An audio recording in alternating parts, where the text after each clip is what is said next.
అల్వోపి గారు మీ క్లోజ్ చేస్తారా? లేదండి, ఎవరు చెప్పడానికి లేదండి ఇంక ఛాన్స్. సారీ పాపం మీ తాలూకా అభిప్రాయం చెప్పండి. సభ్యులు ఇవ్వకపోతే బాగోదు కదా, ఇవ్వండి. దయచేసి వాళ్ళ తరఫున కూడా రిక్వెస్ట్ చేస్తున్నాం. అంతమంది వాళ్ళ తరఫున కూడా రిక్వెస్ట్ చేస్తే ఇవ్వండి, తప్పే ఉంది. సజెషన్స్ ఇస్తే తమ నాతో క్లోజ్ చేస్తాడని నేను మాట్లాడేస్తాను. సార్ మీ తాలూకా అభిప్రాయం చెప్పండి. మళ్ళీ తర్వాత మరి దయచేసి మరి మంత్రిగా తప్ప ఇంకొకరికి ఇవ్వకూడదు.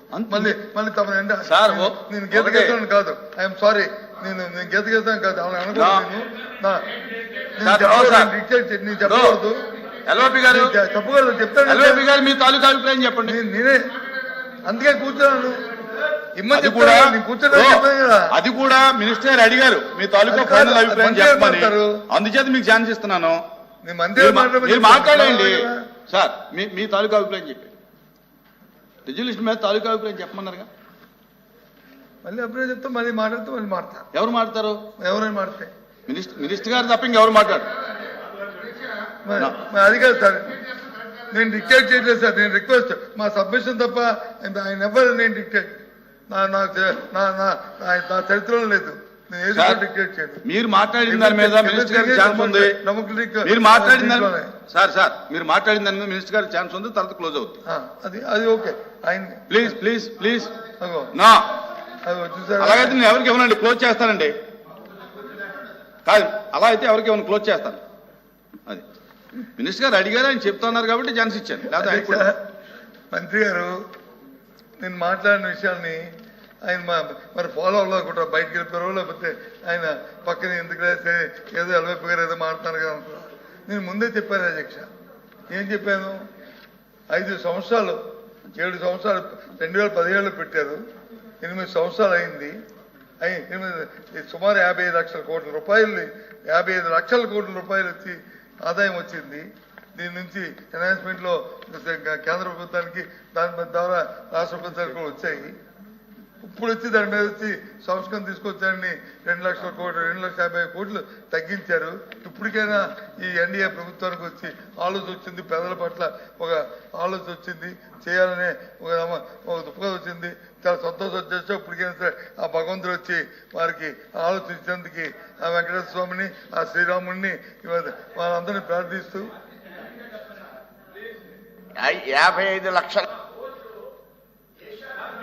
దేశానికే. వీర్రాజు గారు మీకు పర్మిషన్ కూర్చోండి సార్. నేను క్లోజ్ చేస్తాను సార్. మినిస్టర్ గారు మీరేం చెప్తారా? మినిస్టర్ గారు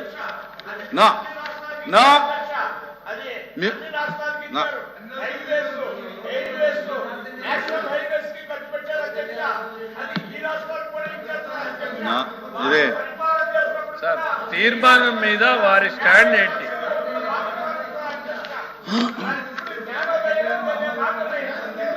వీర్రాజు గారు కూర్చోండి సార్. ఈ తీర్మానం మీద వారి అభిప్రాయం ఏంటి? దీన్ని ఏకాభిప్రాయంతో ఆమోదిస్తున్నారా లేదా? ఒకటి సార్, అన్కండిషనల్ ఏకాభిప్రాయం. Please please. ఏం మాట్లాడతారో అర్థం అవట్లేదు. నేను మాట్లాడిన భాష ఏంటి, మీరు మాట్లాడుతుంది మీకు వ్యతిరేకంగా ఇవ్వాలని ఉందటో. నేనేం చెప్పాను? ఇప్పటికైనా 55 లక్షల కోట్ల రూపాయలు వసూలు చేసిన తర్వాత 8 సంవత్సరాలు అయిన తర్వాత ఇప్పటికి పరివర్తన వచ్చింది. ఆ శ్రీరామచంద్రుడు, వెంకటరామమూర్తి గారు ఆలోచించారు, చాలా సంతోషం అని చెప్పాను. తప్ప కూర్చోండి. తప్ప అభ్యక్షం ఉంటే ఏ అభ్యక్షం తీసేది సార్. ఎఫ్ఎం గారు సార్, ప్రతిపక్ష సభ్యులకి ఎఫ్ఎం గారు వీర్రాజు గారు కూర్చోండి.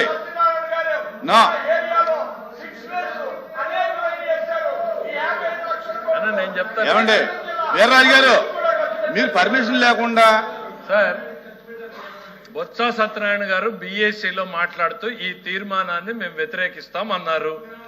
సభలో ప్రవేశపెట్టాము.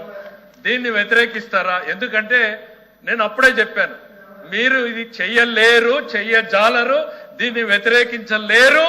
వ్యతిరేకిస్తే మీకు ఎక్కడి నుంచో ఫోన్ కాల్స్ వస్తాయని చెప్పాను. ఈ ఫోన్ కాల్స్ రాకముందే పులివెందుల శాసనసభ్యుడు ఇప్పుడే ట్వీట్ చేశాడు, ఇది ఒక విప్లవాత్మకమైనటువంటి నిర్ణయము, దీన్ని స్వాగతిస్తున్నామని. బొత్స సత్యనారాయణ గారు ఇప్పటికీ బిఎస్సీలో చెప్పిన మాట కట్టుబడి ఉన్నారా? ఇప్పుడు ఈ తీర్మానాన్ని ఆమోదిస్తారా, వ్యతిరేకిస్తారా చెప్పమని నేను కోరుతున్నాను. Those who are against, please say no.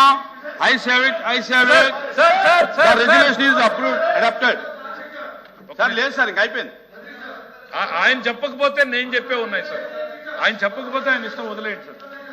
అయిపోయిందండి సార్, అయిపోయింది అయిపోయింది సార్. నా క్లోజ్ అయింది దయచేసి. సార్ ఇతర సభ్యులు అడిగిన ఉన్నాయి సార్. సార్ ఇంకా లేదు sir. The house is exam to meet again. ఎట్లా సార్ మీరు ఇట్లా రెస్క్యూకి వస్తే ఎట్లా సార్? ద 23rd డే తీర్మానాన్ని వ్యతిరేకించిన బొత్స గారు